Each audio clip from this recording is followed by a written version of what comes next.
It's the morning of December 31st, New Year's Eve 2000, in Setagaya, a western suburb of Tokyo. While Setagaya was one of the largest districts in the city, in December of 2000, it was more like a ghost town than a bustling community.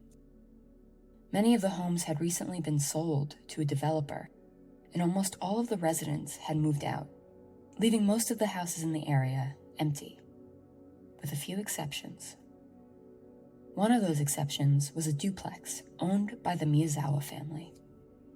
The building had two separate living spaces, one for husband and wife Mikio and Yuzuko Miyazawa and their two children, and the other for Yuzuko's mother, sister, and brother-in-law. On that December morning, Yuzuko's mother, Haruko, calls her daughter to confirm their plans for the day. But oddly, the call goes right to voicemail. With no answer, Haruko decides to just pop over to her daughter's side of the house and ring the doorbell. The duplex has two separate entrances for each space, and once Haruko arrives at her daughter's and rings the doorbell, she waits for an answer. And waits. And waits. Haruko finds it strange when no one answers the door, and at 10:40 a.m., according to Haruko's earlier statements, she decides to use her spare key to enter the house. As she enters the silent house, she immediately knows something is wrong.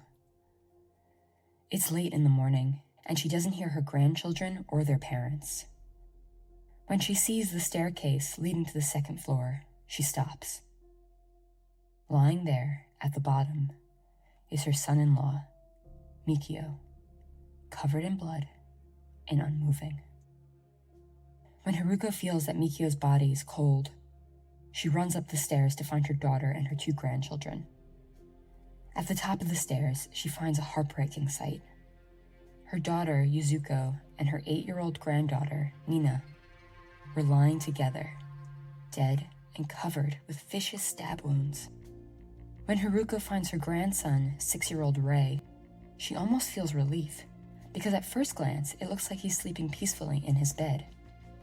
But as she gets closer, she realizes that he too is dead, strangled in his sleep. When the police arrive to the Miyazawa home, they are faced with one of the strangest and most confounding crime scenes ever seen in Japanese history. This is the Setagaya Family Murders.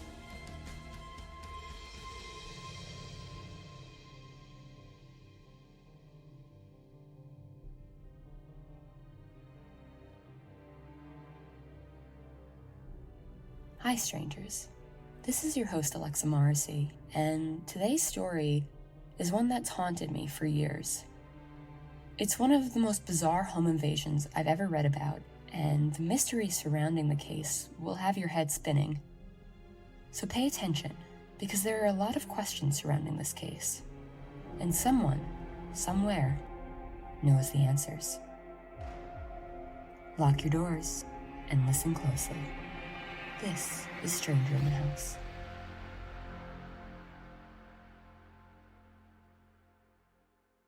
Mikio and Yuzuko Miyazawa were a young, newly married couple when they moved to Setagaya in 1990. At the time, the neighborhood was flourishing, with over 200 families in the district. It was suburban and considered upscale compared to the surrounding areas. The Miyazawas had bought a duplex so Yuzuko's family could live with them. But like many newlyweds, Mikio was wary of having his in-laws so close to him, so he actually ended up soundproofing their side of the duplex, to at least make him feel like he had some sort of separation from them. But aside from being maybe a little too close to his in-laws, Mikio was happy. He worked for Interbrand, a London-based marketing firm which had partnered with big companies like Microsoft and Nissan. All his co-workers described him as easy to work with and someone who got along with everyone in the office.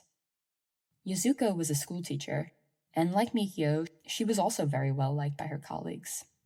But her main priority was her children. By 2000, 44-year-old Mikio and 41-year-old Yuzuko had two children, playful and athletic Nina, who was 8, and 6-year-old Rei, who was quiet and struggled with a speech impediment. When the Miyazawas first moved into the neighborhood, there were over 200 families. But by late 2000, there were only 4 left, and 2 of those were the Miyazawas and Yuzuko's family. You see, the government was slowly repurchasing all the homes in the area to expand a nearby park. While many of the residents had left, foot traffic around the Miyazawa's home was fairly common due to the proximity to the park.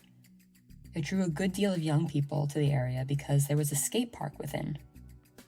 The skate park was actually directly behind the Miyazawa's house, and despite having basically no one living near them, they still had to deal with the rowdy teens. A week before the murders, Mikio had enough and confronted the group of teenagers for being too loud in the skate park. This wasn't the first time he had confronted them. He had actually reprimanded the skaters a couple of times. The Miyazawas were planning on leaving the neighborhood. They were just going to do so after the new year. But unfortunately, they would never make it out.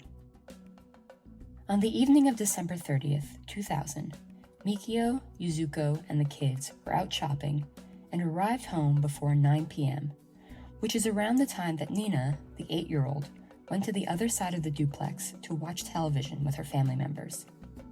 She left around 9:30, and that would be the last time anyone saw one of the 4 family members alive.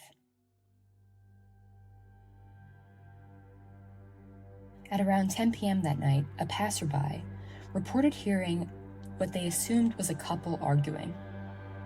Though Mikio and Yuzuko had, by all accounts, a very happy and loving marriage, it's possible that they simply had an argument, because at 10:38 p.m., computer records show that Mikio checked his work email by manually entering his password.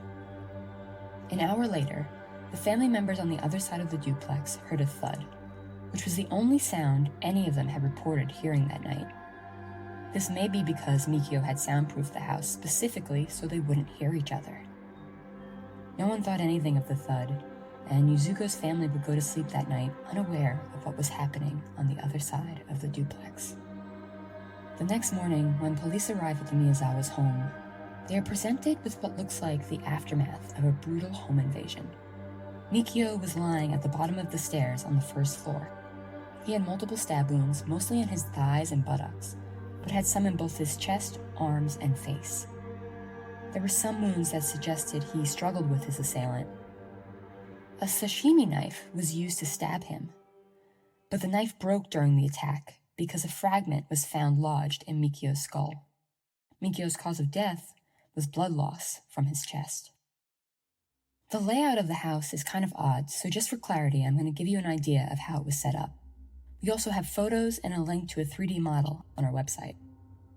The house had 3 floors, and when you entered the ground floor, you walked right into Mikio's small, narrow study, where he had his computer and desk set up. As you move into the room, there's a staircase on the left that leads to a second floor. That is where Mikio was found. The second floor had a bathroom, separate room for a toilet, and a bedroom the children shared. On this floor, there is a trap door on the ceiling. When you pulled the door open, a ladder folds down, and you can climb up to a loft area. The loft is a place that Nina and her mom were known to watch TV and relax at the end of the night. Right where the ladder lands on the second floor is another small set of stairs, leading to the main living space, with the kitchen, the living room, and the parents' room. Yuzuko and Nina were laying by the small set of stairs on the second floor, near the bottom of the ladder to the loft. Both had been stabbed dozens of times, primarily in the face and the neck area. There were traces of blood on the loft futon, which suggests that they were up there at some point during the attack. It appears that Nina was the last to die, and her cause of death was a cervical spinal cord injury caused by a backstab wound. She was also missing her first and third tooth, which suggests she had been beaten as well. Ray, the 6-year-old, was in his bed on the second floor, strangled to death. This is a tragic scene, but once officers start looking at the evidence, this story truly becomes bizarre. First, there were no signs of forced entry on any of the doors or any of the first floor windows, so that begged the question: how did this person get in? After searching the house, police found that a small bathroom window on the second floor was open. The screen to the window had been found below, on the ground outside, as well as several broken tree branches. On the tub, right underneath the small window, was a footprint. So according to police, the killer saw that the bathroom window on the second floor was opened, climbed the fence on the side of the house, used the attached water heater and tree branches to stabilize himself, removed the window screen, and then entered through the small window. We will put a picture of this window on our website, but it's pretty small and high up from the tub below, and there were no clothing fibers found on this window. But police believe the intruder eventually left the same way he came in, because if you remember, Yuzuko's mom had to use her spare key to enter the house that morning, so the door was still locked. This led police to believe that the intruder was of smaller stature and quite fit. If the killer entered through the second floor bathroom window, the first room he would see is Ray's bedroom down the hall. And because it seemed as though he was killed in his sleep, police believe that 6-year-old Ray was killed first, because he most likely would have awoken to the sounds of his family's attacks. From there, police believe that Mikio was killed next. They believe that he would have been on his computer working on the ground floor study when he heard a noise upstairs, possibly something from Ray's room. He walked upstairs and was confronted with the intruder. He and the killer fought. The killer then stabbed Mikio with a sashimi knife, which broke in the process of repeatedly stabbing him. And then the killer shoved Mikio down the stairs. We know that the knife broke in the fight with Mikio, and police think that the intruder then tried to attack Nina and Yuzuko with the broken knife, but couldn't do too much damage. After attacking Mikio, the intruder went into the kitchen to grab another knife. We think that Yuzuko and Nina were either originally on the third floor loft or had run up there to hide when he got the second knife, as the ladder could be pulled up from above, preventing the intruder from getting to them. When the intruder returned, he either attacked them in the loft before they could lift the ladder, or at the bottom of the ladder to the loft, as that's where Yuzuko and Nina both ended up in the end. They were both stabbed excessively to the police. They had stab wounds all over their bodies, including their faces. But it seemed as though Nina, the 8-year-old, received the most violent attack. Her cause of death was a cervical spinal cord injury, and a couple of her teeth are missing, which suggested that she was struck in the face several times. According to the police, the attack took a total of 10 minutes, but after the family was dead, the intruder stayed for hours. He brutally murdered an adult couple and 2 small children, and then used their house as if it was his own. First, it seemed as though he tended to his wounds from his fight with Mikio. The family's first aid kit was found open, and bandages were found with both Nina's and the intruder's blood. He also used towels and Yuzuko's menstrual pads to soak up his blood. He then went into their fridge and ate several single-served ice cream cups, along with some melon. He left behind 4 ice cream wrappers, and all 4 had the killer's fingerprints on them. He never used a spoon, but instead squeezed the container and bit the ice cream. He also drank 3 whole bottles of barley tea while he was there. At some point, he sat on their living room couch, leaving bloodstains behind. The stains even suggested that he took a nap. At some point, he used the bathroom and left his feces in the family toilet, not even bothering to flush. While there weren't many neighbors at the time, it was obvious that the house was a duplex, with another family next door. Japan is notorious for having extremely thin walls, so unless this killer knew that Mikio had soundproofed the house, it seemed that he was completely unconcerned with getting caught. Now, if you haven't said, "What the f*** yet, you're about to. The Miyazawas kept a significant amount of cash in their house, but most of it was left behind by the intruder. The exact starting amount was unclear, but police believed that around 150,000 yen, less than 200 grand in USD, was taken, which is a small amount compared to the amount of cash that was left behind. The family's identification and credit cards were all laid out and organized near the sofa, but left behind. All unused, except for one. Mikio's computer and credit card history showed that around 1:18 a.m., hours after the family had been murdered, there was an unsuccessful attempt to purchase tickets at a theater the family frequented. Mikio apparently loved traditional Japanese theater, and the theater's website was bookmarked. And this intruder tried to buy tickets to a show. At some point, the intruder changed out of his bloody clothes because police found a ton left behind at the crime scene that didn't fit the style or the size of anyone in the family. We will put a picture of a mannequin dressed in the outfit on our website so you can see what it would have looked like, but the general aesthetic of the outfit was that of a skater. There was a gray Crusher bucket hat, a black AirTech jacket, a white and purple long-sleeve top, black winter gloves, a multicolored scarf with no tags, and a black handkerchief. He also left behind a hip bag, which was a cross between a mini backpack and a fanny pack. Inside the bag was grip tape that was often used on skateboards. There were footprints and dirt left behind, and the footprints were made by a Slazenger sneaker, a common shoe used by local skaters. The killer took some of Mikio's clothes to change into, and at some point he gathered random things from around the house and put them in the bathtub. An empty cup of ice cream, a white towel with his blood on it, some advertisement brochures, work receipts, school documents, sanitary pads that had his blood on them were all found in this tub. He had emptied out Yuzuko's 2 purses and Mikio's wallet and put the house keys in the tub as well. At 10:05 a.m. the following morning, around 35 minutes before Yuzuko's mother found the bodies, the killer once again logged into the family's computer. He looked through other websites that had been bookmarked, such as the company Mikio worked for and the school that Yuzuko taught at. He never went on any websites except for what had been bookmarked by the family. Now, this timeline is debated later because Yuzuko's mother started to question her memory of the events. She had gone back and forth on when she entered the house and whether or not she had actually used her spare key.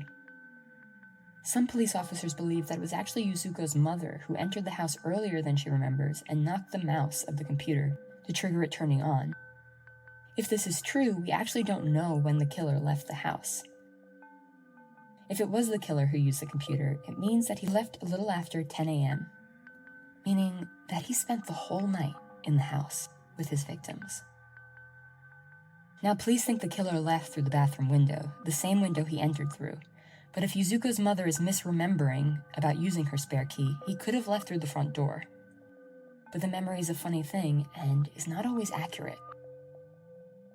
This intruder left blood, clothing, feces, fingerprints, and footprints. So it's not surprising that the police ended up collecting 12,545 pieces of evidence. Looking at the way he got into the house and the size of the clothing he left behind, investigators put the killer at about 5'6" with a slim build. Fecal analysis would determine that the feces was definitely not from a member of the family, and that the intruder had eaten sesame seeds and string beans the day before, both of which are mundane and inexpensive ingredients in Japan. Police described it as a boring dish that one would eat at home or possibly made by a mother, suggesting the intruder might still live with his mother. Blood analysis showed that he was male, had type A blood, and was of mixed race. His mother was of European descent, either from a southern European country near the Mediterranean or the Adriatic Sea, and his father was from South Asia. Haplogroup OM122 was found in his Y chromosome, which is only found in East Asian people. 1 out of 4 Koreans, 1 out of 10 Chinese, and 1 out of 13 Japanese. Based on the footprints he left behind, police found that he was wearing a Slazenger sneaker, which was available all over Japan. However, the specific shoe size he wore was not one that could be found in Japan. It could only be found in South Korea. The intruder left behind a handkerchief, and police found it odd that it had been ironed, which some internet sleuths say points again to him maybe living with his mother. Analysis from the clothing revealed that they had been recently washed, and the water used was not from Japan. Japan uses a soft water system. The water contains light sodium, but no minerals and vitamins, giving the water a softer feel. Hard water systems have minerals and vitamins in it, and these clothes were found to have been washed in a hard water system, meaning that the clothes could not have been most recently washed in a washing machine in Japan. South Korea is the closest country with a hard water system, and that, in addition to the origins of the sneakers, led investigators to believe that the intruder was possibly from Korea. The hip bag or fanny pack he left behind had grip tape in it that many skateboarders were known to use.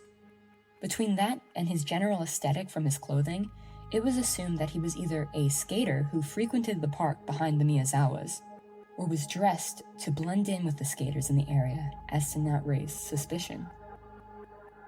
Inside the hip bag, they also found trace amounts of sand, and in a huge twist, they tracked the sand to the southwest United States from an area around Edwards Air Force Base, a military base 100 miles north of Los Angeles.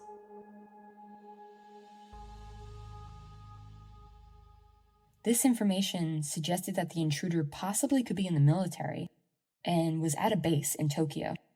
They thought perhaps he was an airman stationed in Tokyo or an international contractor.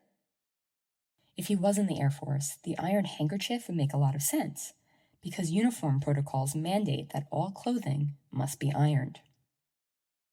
Another piece of evidence that could possibly suggest he was in the military was his footprints. They show that the intruder walked in very small steps and had his back to the wall when he first made his way through the house, suggesting some sort of combat or stealth training.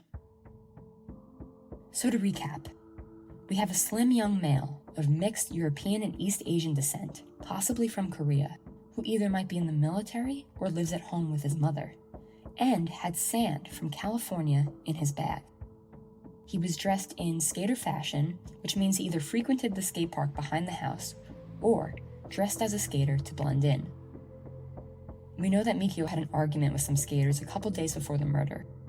So could this possibly be a revenge killing by a skater? It seems insane to think that someone would go to such brutal lengths to get someone back for yelling at them. But if it's not the case, what's the motive here? Barely any money was taken considering the amount of cash and credit cards that was left behind, so that rules out a robbery. There was far too much DNA found and lack of cleanup for it to be a professional hit. It doesn't appear to be sexually motivated, and it doesn't seem like one family member was a particular target, although bizarrely, it was the 8-year-old girl who suffered the most violent attack.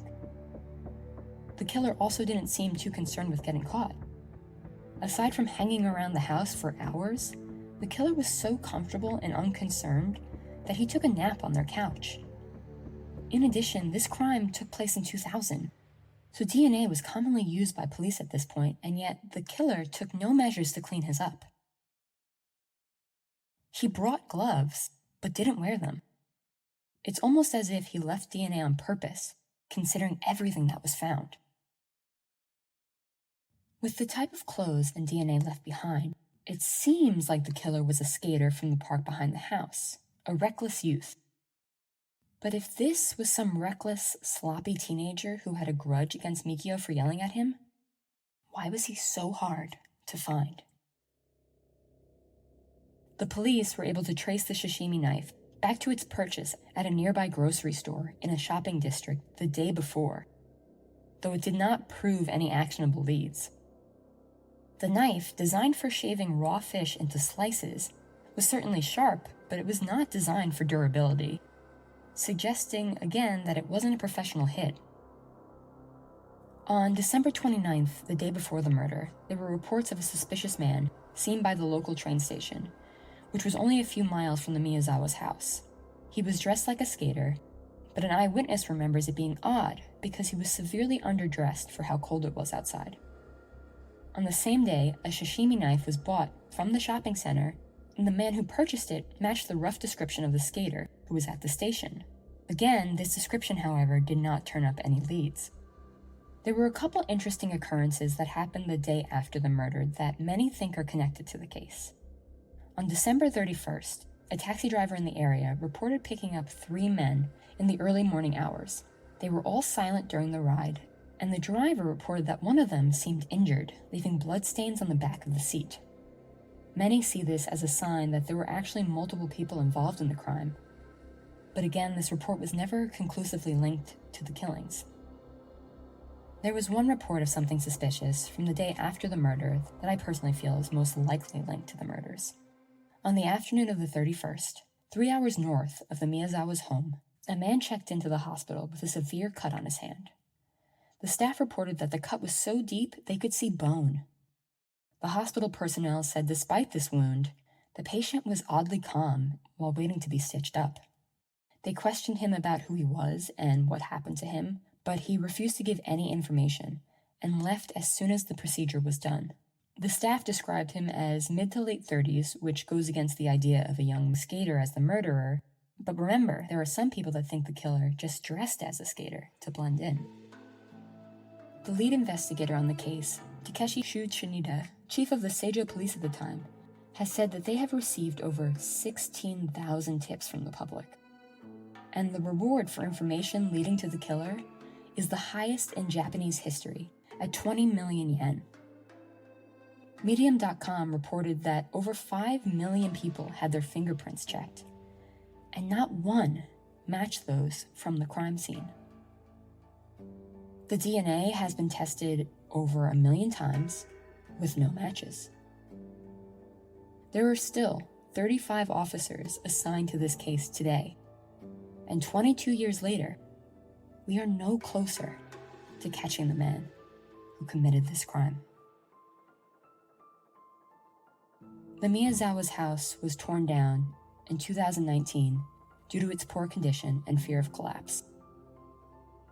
The lead investigator still keeps in touch with Yuzuko's family and continues to try to solve this case despite being retired from the force. He says he remembers the family had furious facial expressions. They were mortified and regretful. As of 2021, the Japanese police force is working with international investigators and is still asking for the public's help. If you have any information regarding this case or the unknown intruder, you can call the direct tip line at 8133482389 or the Seijo Police at 813348201110. Or you can email them through a software that we will link in the show notes and on our website. We can only hope that with the recent increase in genetic familial information being put into databases, and killers who have gotten away with their crimes for decades, like the Golden State Killer, finally being caught, we might get justice for this family. Because whoever killed this family is still out there, still living a life, something he stole from the Miyazawa family. He brutally murdered a loving couple and 2 young children. And I hope he knows that we're coming for him. And one day, he will be caught.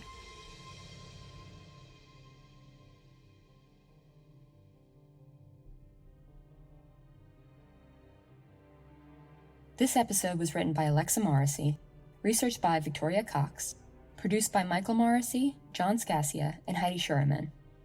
Stranger in the House is a Boy Wonder production. All our sources for this episode will be linked in the bio and on our website, strangerinthehouse.com. You can follow us at strangerinthehouse.com, @_strangerinthehouse on Instagram and TikTok, and @_strangerpod on Twitter. Stay safe, and thanks for listening.